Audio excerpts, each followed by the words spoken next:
संपूर्ण राज्यात मराठी भाषा दिन उत्साहात नाशिकमध्ये 4थ्या विश्व मराठी परिषदेचं भव्य उद्घाटन। संपूर्ण राज्यात आज मराठी भाषा दिन उत्साह साजरा केला जातोय। नाशिकमध्ये 4थ्या विश्व मराठी परिषदेचं उद्घाटन मुख्यमंत्री आणि दोन्ही उपमुख्यमंत्र्यांच्या उपस्थितीत होणार आहे। तसेच साहित्याचा मानबिंदू ठरलेलं हनुमानवाडीतील कुसुमाग्रज काव्य उद्यान वादाच्या भोवऱ्यात सापडलं आहे। मोडून पडला संसार तरी मोडला नाही कणा, पाठीवरती हात ठेवून नुसतं लढ म्हणा, अशा शब्दात संकटात सापडलेल्या माणसाला उभारी देणारे कविश्रेष्ठ कुसुमाग्रज यांच्या नावाने उभारलेल्या उद्यानात महापालिकेकडून ड्रेनेज पंपिंग स्टेशन उभारण्यात आलेलं आहे। काम सुरू आहे। पंचवटीतील गोदाकाठी साकारलेले हे काव्य उद्यान 1999 साली तत्कालीन नगरसेवक गुरुमीत बग्गा यांच्या संकल्पनेतून उभं राहिलं होतं। कुसुमाग्रजांच्या निवडक कवितांचे शिलालेख, निसर्गरम्य परिसर आणि साहित्यिक वारशाचं प्रतीक असलेलं हे ठिकाण आता कुंभमेळ्याच्या पार्श्वभूमीवर पंप करून तपोवन STPकडे पाठवण्याचं आयोजन करण्यात आलेलं आहे। उद्यान परिसरात वृक्षतोड झाल्याचा आरोप होतो आहे। नाशिकचे भूषण श्री कुसुमाग्रज यांचा आज वाढदिवस आहे आणि त्याच वेळेला नाशिकमध्ये मराठी संमेलन भरतं आहे। ह्या अशा परिस्थितीमध्ये आज आम्ही नाशिकच्या कुसुमाग्रज गार्डनमध्ये उभे आहोत। ह्या गार्डनची दुरावस्था बघाल तर डोळ्यातनं पाणी येईल।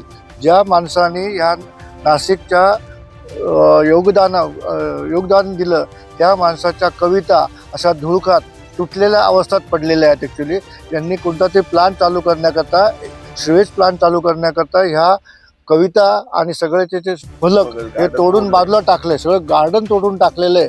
इतकं सुंदर प्रेरणादायी गार्डन आज नामशेष झालेलं आहे आणि अशा परिस्थितीमध्ये इथे कोणत्याही नगरपालिकेच्या अधिकाऱ्याचं लक्ष दिसत नाही। कारण इथे ना लाईट आहे, ना बसण्याची सोय असताना सुद्धा लाईटची व्यवस्था नाही। सगळीकडे अस्ताव्यस्त झाडं पडलेली आहेत, मोठमोठी झाडं मुळापासून तोडून टाकलेली आहेत। ॲक्च्युली हे असं का केलं हे जनतेला कळलं पाहिजे। आज कविश्रेष्ठ कुसुमाग्रजांचा जन्मदिवस आणि आज मराठी भाषा दिवस म्हणून साजरा केला जातोय। आम्ही आता कविश्रेष्ठ कुसुमाग्रज कवी उद्यानात उभे आहोत आणि त्याची जी काही दुरावस्था झाली आहे, इथे सिवरेज ट्रीटमेंटचं प्लांटचं काम चालू आहे।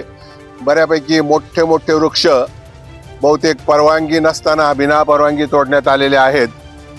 अशी अवस्था जर कुसुमाग्रजांच्या जन्मदिनी आणि मराठी भाषा दिनी असेल, आजपर्यंत आणि आत्तापर्यंत या उद्यानात एकही अधिकारी, एकही लोकप्रतिनिधी किंवा एकही सरकारी कर्मचारी अजून फिरकला नाही। अशी कविश्रेष्ठांच्या जन्मदिवसांची अवस्था असेल तर नाशिक भूषण असं असताना ह्या शहराचा कविश्रेष्ठांनी काय वरती आनंद घ्यावा।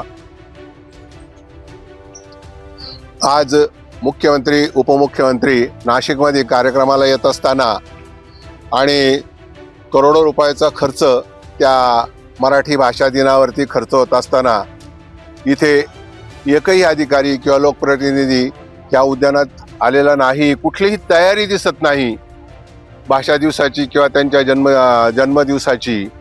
एवढा येणारा निधी कुठे खर्च करणार आहेत आणि या कुसुमाग्रज उद्यानामध्ये ज्या त्यांच्या कवितांच्या पाट्या ग्रॅनाईटवरती लावलेल्या आहेत त्याची जर दुरावस्था पाहिली तर खरोखर खेद वाटतो।